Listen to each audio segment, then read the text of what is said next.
Hi everyone, I'm Manjeeta and welcome back for an interesting session on idioms. Before that, as most of you know, that I take personal one-on-one online coaching for spoken English personality development or confidence building. If you're interested, write me at learnenglishwithmanjeeta@gmail. Getting back to idioms, which is today's session. So what are idioms? An idiom is a group of words established by usage as having a meaning not deducible from those of the individual words. It's a form of expression or idiomatic expression. We actually do not take the literal meaning of each word, but we use the complete idiom in the form of an expression or to communicate something. So as you know, idioms are commonly used expressions which can be used in daily walk of life. Today we will cover 10 easy and important idioms which you can use daily. They are very simple, very common and quite impressive and powerful when used. So let's start with the first idiom. Well, before that, I'll tell you how the drill for today's session would be. I will be reading the idiom to you and I'll be making sentences out of it so that you can start guessing the meaning of the idiom into the sentences, and then I'll be explaining the exact meaning of that idiom. Okay? So let's not waste time and start with our very first idiom. Build castles in the air. Yes. Well, let's say a sentence would be, can you stop building castles in the air and get back to work? Or, she always builds castles in the air. Don't believe her. So what do you think the meaning is? Well, it means daydreaming. Yes, because of course you can't build castles in the air. So it's used for daydreaming. Okay? And try making sentences on your own with build castles in the air. We'll move on to the next idiom, and that is once in a blue moon. So the sentence is, you hardly come to see me. You come once in a blue moon.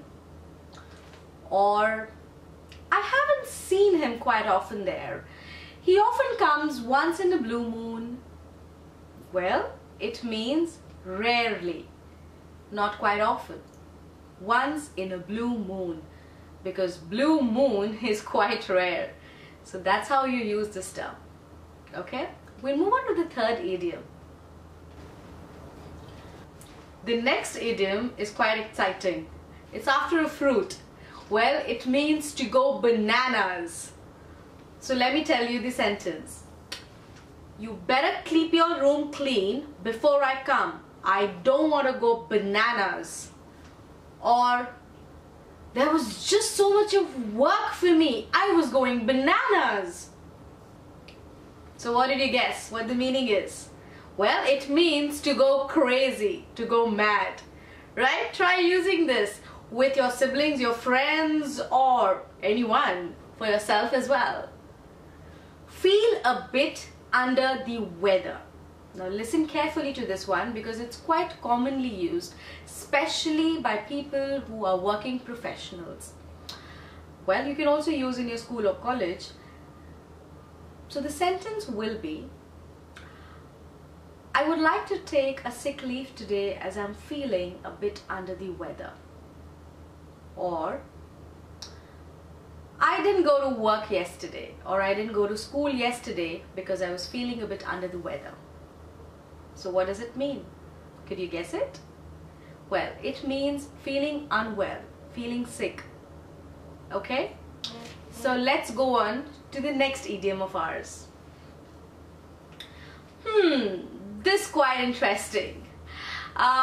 Imagine you've asked your spouse or your family member or your sibling or your friend to buy you something which is very dear to you, and the person says, oh my god, I cannot buy you that because it would cost me an arm and a leg. Or This car which I bought costed me an arm and a leg. So what does it mean? Well, it means that the thing is very, very expensive. Okay? Yes, so try making a sentence for someone you know or for yourself. Like if you go to buy something and you can't afford it at that point in time. So this is how you're going to use it, right? We'll move on to the next sentence of ours, which is quite common, and people used to tell me this every time, and that is, it's all in your head. Okay, so the sentence could be, come on, ghosts don't exist. It's all in your head. Or, are you really serious about that? I don't think that's going to work out. It's all in your head. Which means that it's an imaginary thing you're thinking of. It's an imagination. It cannot come true. Or it does not exist in reality. Okay? Well, it's all in your head. The next one could be quite prevalent because a lot of parents might use it for their kids or even teachers, and that is get out of hand. So let's say the sentence goes that, thank God the police came in time before the mob could get out of hand. Or, the teacher was quite strict and did not let the students get out of hand. So what does it mean? It means out of control. Okay? Get out of hand, out of control. Well, we will move on to the next one, the next idiom, and that's the 8th idiom of ours, which is my favorite because I remember there was a phase in my life, probably teenage or a few years after that, and I use this a lot, and that's hands down. Yes, hands down. Well, I'm sure I'm gonna get promoted, hands down. Or, she had to win this competition, hands down. So what does hands down mean? Could you guess it? It means without a doubt, definitely, certainly, hands down. Okay? Try using it for something or someone whom you want to express this feeling or this emotion to, right? With that, let's come to another idiom with hands, and that is, my hands are full. Well, it actually means that my hands are full, but when do we use it? So let's say I tell this to my boss. I'd love to work on that presentation of yours, but my hands are full. Or, I've taken up too many classes in a day. My hands are so full. So what does it mean? It means that you're too busy. You have a lot of things to do. So you cannot do that particular thing because your hands are full. Okay? And here comes the last one, and this you can use for anyone whom you don't like or anything which you don't like, right? And that is a pain in the neck.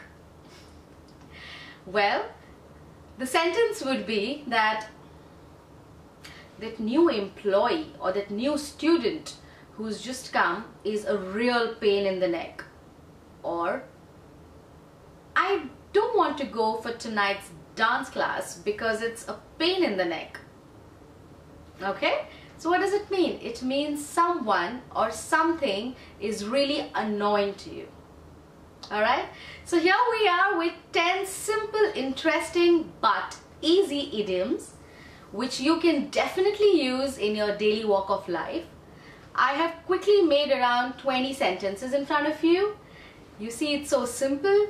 So here's your homework. What you can do is you can pause after each idiom of mine, listen to the 2 sentences I have made for that particular idiom, and make 2 of your own.